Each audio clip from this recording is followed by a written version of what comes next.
Well, hello, Young and the Restless Daily Recap fans. Today's daily recap is for Friday, November the 4th, 2022. Friday, November the 4th. We started out with Jack and Phyllis. Phyllis, she runs into Jack at the coffee house, and she was happy to run into Jack, right? She can't wait to tell him I told you so, like she told Kyle and Summer at the house. But see, Jack was being Jack to Phyllis. Jack was being resentful. Jack didn't want to hear it. Jack says Phyllis doesn't care how this is going to affect his son and his grandson and her daughter. And Phyllis is like, oh, I definitely care how this is going to affect my daughter, which is why I knew there was more to it. And she wants to protect her, but Jack doesn't see it. And she's like, oh my God, you are not believing her. She has got you under her thumb. And he's like, no, Phyllis is like, no, because see how you're not outraged, Jack. I was right. She was lying, completely lying, and probably still lying, right? Oh no, but Jack ends up telling her you are destructive, vindictive, and she's like, oh, no. You know, for one, I'm not the bad guy, like she told him. And Jack didn't want to hear Jack. So she's like, you know what, Jack? See, the truth is staring you straight in the face. And it's like, this is how you handle it. But isn't it interesting, everybody? The way he's handling it with Phyllis. Ashley was the first one, for one, that he told. Ashley was all about the I told you so's. Oh my goodness. We've got to get her away from our family, Jack. Ashley wasn't pulling no punches. Ashley is in on this with Phyllis and Nikki, and Jack knows it, but he's not talking to Ashley this way at all, is he? No. And if Nikki happened to walk into the coffee house and telling him, I told you so, he wouldn't talk to Nikki that way. But he feels free to lash out against Phyllis. Feels free. I don't like Jack for that. See, I don't like Jack for that. He goes home to pick up some paperwork, and Diane is still there because Kyle, from yesterday, talked to Diane, and he don't know where their relationship is. But what kills me is he left her in the house. It's like, you leave this chick that you just found out has been lying to you in your house, right? Because let's face it, she was supposed to get some Jabot financials. Hopefully Jack didn't leave any laying around the house. Because Diane would sure be privy to them now, wouldn't she? Right? So Jack comes in and she's coming down the stairs and he goes, Diane. Hi, Jack. Oh, I'm so glad you're here. And he walked straight to get the report he was coming to get. Kyle brought me back here to have a talk, and everything, told him everything is out in the air. He knows all of it. Good to hear, Diane. I came to get me a report and I got to go. Well, don't you want to hear how the conversation went with our son? That's between you and him, Diane. I have to go. But Jack, I mean, I want to know, where does that leave us? Our relationship. And he looks at her and he's like, oh, no, please. Like, I won't even begin to try to answer that relation. But he wasn't abrupt like he is with Phyllis, with Diane, but he cut her off at the nose and walked right on out the door. And I said, oh, okay. But he wasn't rude to Diane. He was downright rude to Phyllis. Okay. But he wasn't rude to Diane. So Summer walks in on the end of him and Phyllis's disagreement, where he's telling Phyllis all about herself, right? I'm surprised she didn't say, well, you're gullible, you're stupid, You'll believe anything that you're told, but you can't see your friends for who they are trying to protect. She should have went for the juggler with Jack. And Summer's like, what's going on here? And Jack goes, a disagreement between me and your mother. And he walks out. So Phyllis sits down and Summer sits down and she like, oh, what do I have to do? When the truth is staring people in the face, they just don't want to believe it. Look, because see, the lies are still coming and you want to gobble them up, right? And so Phyllis says, Summer, I just have to ask, where do you stand on this? No, you know what? Kyle wanted a relationship with his mom and that part of his family that he missed. He wanted that back and he had it back. And he was so happy. Kyle was so happy and I was happy for him. She goes, Summer, that's not what I'm saying. I'm not talking about what Kyle wants or what you want for Kyle. I'm saying, how do you feel about Diane? How do you feel, Summer? So Summer sat back in her seat and she looked at her mother and she said, honestly, Diane can't be trusted. I don't believe her and she needs to go. And Phyllis kind of was like, thank God. At least this part of my DNA, is thinking logically, is thinking like, I'm not going to just digest this barrel of crap being fed now, and feel it's okay because she was supposed to have been honest from the beginning. See, and this has nothing to do with Phyllis saying, oh, I ain't going to look into this snake and looking into the snake, right? Then being the snake that's with a forked tongue, lying about everything, right? There is a huge difference. And thank goodness they're having Summer see that difference. Because Summer was initially upset when she heard her mother still kept going looking into it. But guess what?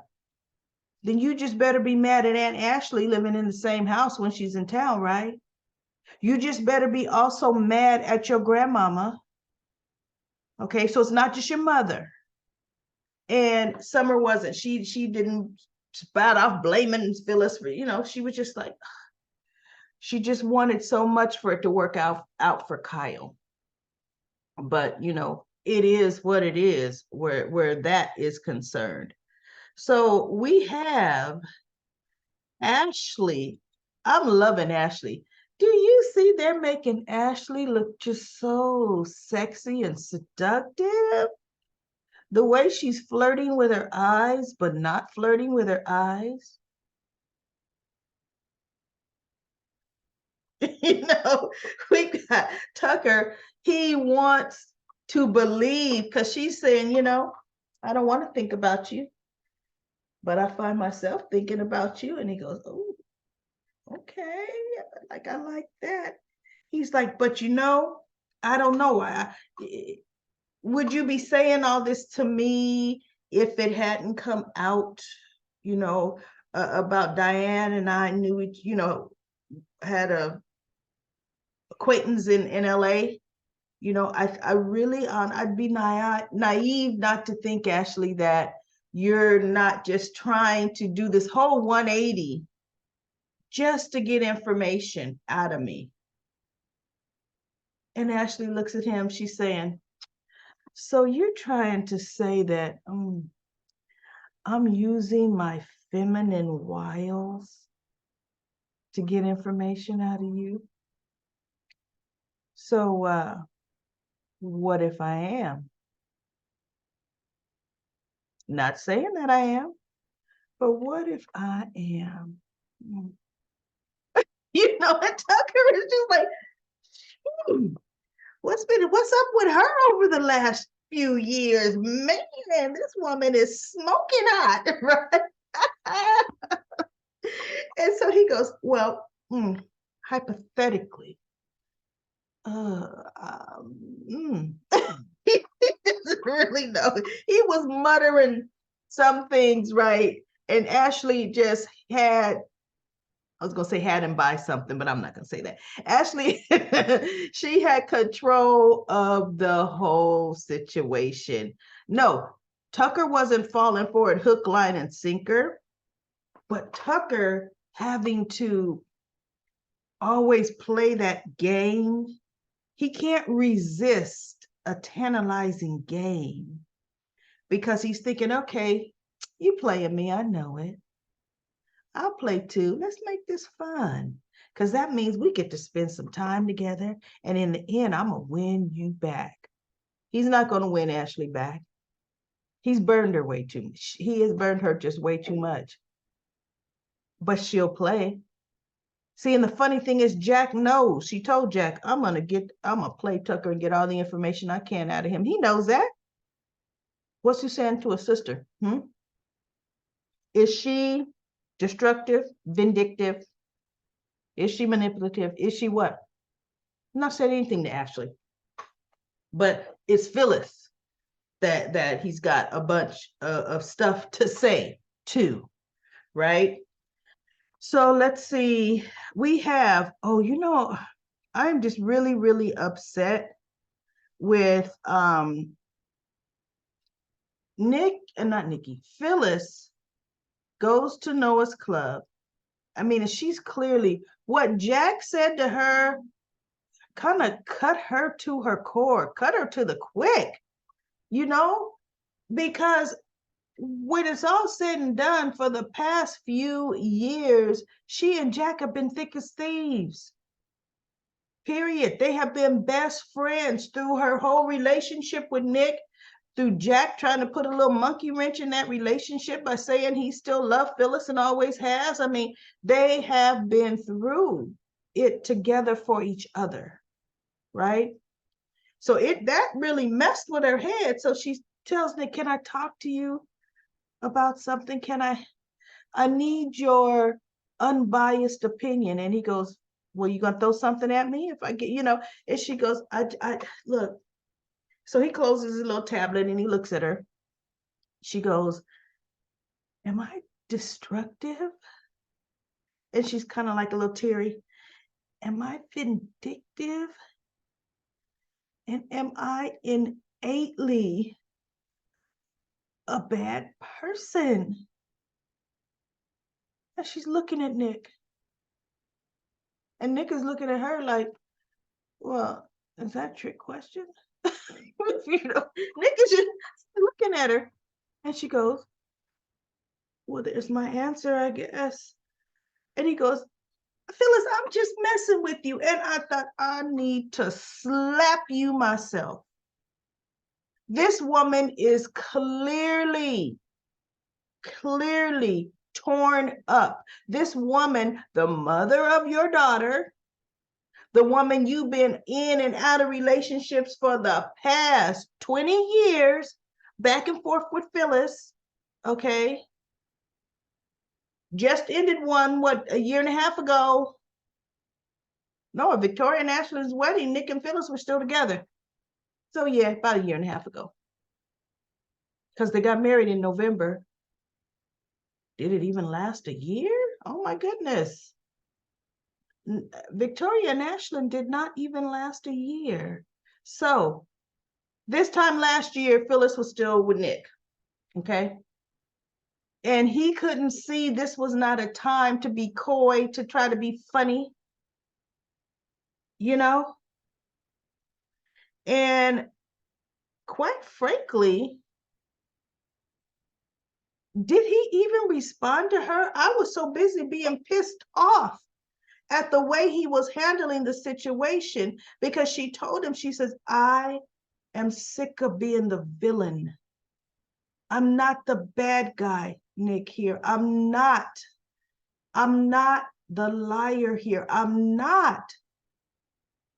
And so he was just like, well, look, how's your relationship with you and Summer? And she goes, I honestly don't know. Even though Summer didn't she didn't blame her for anything.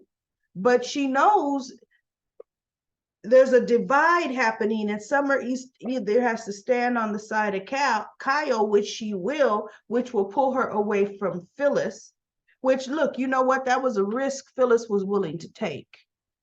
That's a risk they all were willing to take. When Phyllis jumped up off of Nikki's couch with the conversation with Nikki, Ashley, and her, and said, I guess I gotta handle it. She took the bull by the horns. Being Phyllis. Phyllis was Phyllis, went over to the Abbott house, you know, I told you so to Kyle and Summer, went to find Jack, told you so to Jack. You know, Phyllis couldn't wait. And that's one thing Jack said. Jack said, Phyllis, you know what? I lived through our marriage with what happened with Diane. I lived through that.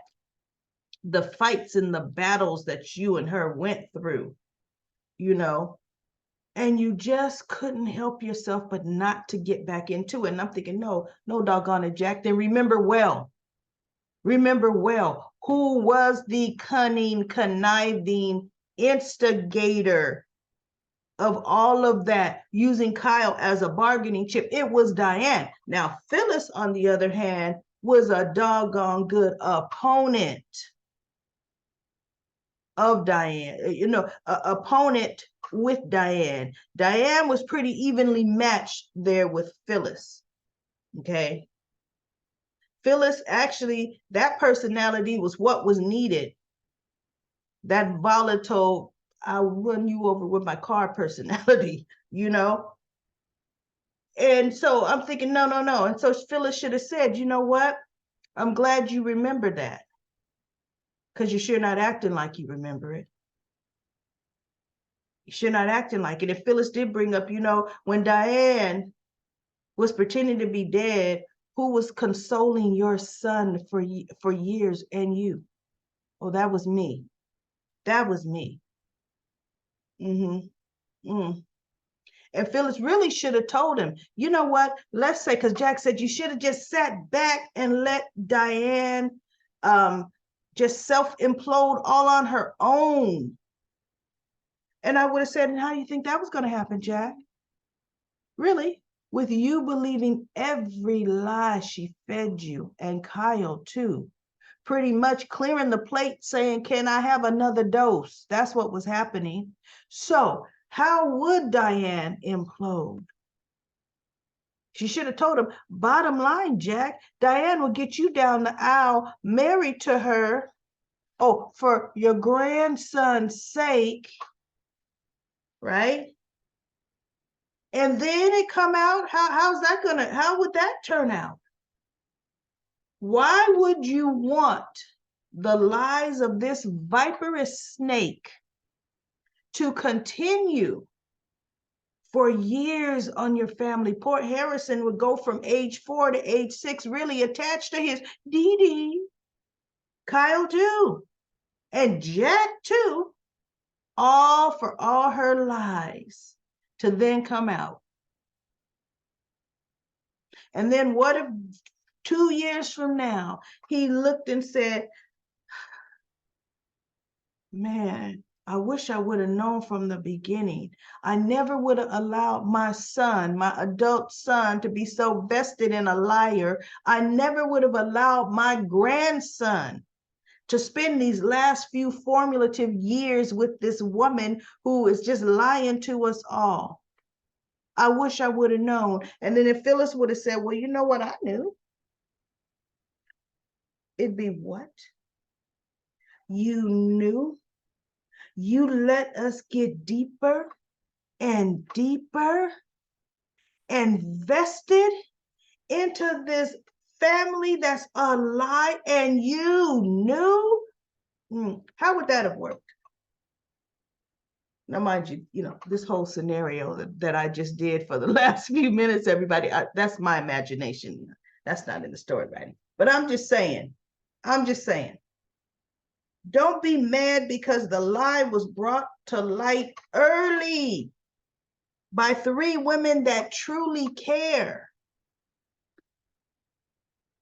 So, okay. So anyway, I'm off my soapbox with that. But Jack really, really pissed me off today. He just did, you know. So then we have Diane still at the house by herself, by herself, still at the house. And she hears a Dee Dee. And so she looks at Harrison by the little stair rail. And so she gets up, oh, hey, Harrison, you up? And so she sits on the stair with him. And she said, what's the matter? And he said, I don't feel good. And so she pushes his little hair back and puts her hand on his forehead. She goes, you're burning up with fever. So, you know what? Let's take some hypothetical guess on what's going to happen there. It's going to be Dee Dee that rushes him to the hospital.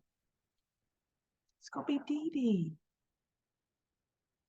It's going to be Dee Dee. Either if she's going to take him to the hospital and then call everybody, or she's going to call them saying, Harrison's sick. You got to get home. Harrison here. Oh, I'll be there, Mom. Oh, I think she's going to take him to the hospital, have everybody rush to the hospital, and doggone it, this kid better not need a bone marrow transplant. Because you know how it is with soap opera kids. So many soap opera children have a life-threatening disease that it takes a family member to donate to. And if Harrison is sick enough that only Diane is a compatible match with whatever the illness may be, because I could tell you, Faith's kidney failure, that came out the blue. That was just bam. She need a transplant. She's dying. Wow. Okay, little Harrison, gonna need something. Daddy's not gonna be a match. Oops, we better find out if Daddy is really his daddy, right? But look, if Kyle is not his daddy, then Diane sure won't be a match. So Diane is going to be a match. And that's what's going to save little Harrison. Oh no. It's going to be his gram or his Dee Dee. His Dee Dee. But wouldn't it be interesting if they have to contact the prison and get a sample from his mama, Tara Locke? Tara Locke just might have to come out and come to the house because, she's in New York somewhere. They may have to extradite her to Genoa City so she could save her son's life. That would be interesting to me. I would rather see it that Tara has to save his life before I'd rather see it be that Diane has to save his life. Because ultimately, Tara can turn things upside down. So look, I don't even know if the boy's gonna have a life-threatening illness or not. That's just some more, out of the box thinking on my part, but that would make this so pretty darn interesting. Don't you agree? So now we had some scenes from next week, and this one here, I just had to snip that picture of what's happening there. No. In my mind, okay, Abby's daydreaming. Because Devon wouldn't daydream about Abby. Abby, with her needy self, would daydream about Devon. She would. Yep. But since Devon is in turmoil, Amanda is, they may as well have written her off the show. Seriously. Already, she and her sister have already opened up another law firm in Virginia because they're not coming back to Genoa City. They're not coming back at all. Okay. Period. So Devon is alone. Abby is feeling like my ego's not being stroked enough. I'm not being told I'm beautiful enough. I'm just not. I need attention. I hope they don't make it Devon, because one of Chance's problems is Abby's, her family's always right, and her family comes first. Devon will not feel that way about Victor and the Newmans right now. They just tried to steal his company from under him. So no, there's no warm and fuzzy. He will not be disrespectful, although he wasn't disrespectful to Victoria, but he didn't hold any punches. He'd be salty to them Newmans, except for Nick, because Nick is working there, but nobody's ever really salty at Nick because he's always been that Newman off to the side. He ain't gonna be salty at Adam because Adam ain't even working there. But Victoria, Victor, he'd be a little cool to Nikki. Okay. And no, Abby, no, we can't say, well, it was just business. My father's a little ruthless in business. No, right? So Devon would have a problem with her family as well. There we go. So I don't know. I don't know where they're going with this. Wherever they're kissing at, I think Chance may happen in and see it. And then Chance is just going to take another case and Chance will be just gone off the show because realistically, we don't need Chance's character on the show. We just don't. All race cases are solved. The GCPD is not good for anything else. So we don't need a cop. Kevin is gone. He's on a whole nother soap. We ain't seen them. I mean, goodness. So there's no ties to GCPD that we need. So we'll see where that goes. But I was in shock when I saw that. I said, okay, somebody must be having a daydream because this should not be happening. How did that come up? They've always been friends, but I would say him and Mariah is closer than him and Abby like that. So we shall see. We shall see. Let's go to comment corner. We only have 2 quick comments. Charlotte says, I didn't like it either. It's ridiculous. I think she's talking about Adam being completely left in the dark where Chelsea's concerned. He don't even know what to say to his poor son. And his son is feeling like it's all his fault. That is ridiculous. And Sherry says, you are so right. So ladies, look, if that's not what your comments were about, I'm making it about that. That's what they're about, okay? It is ridiculous how they did that.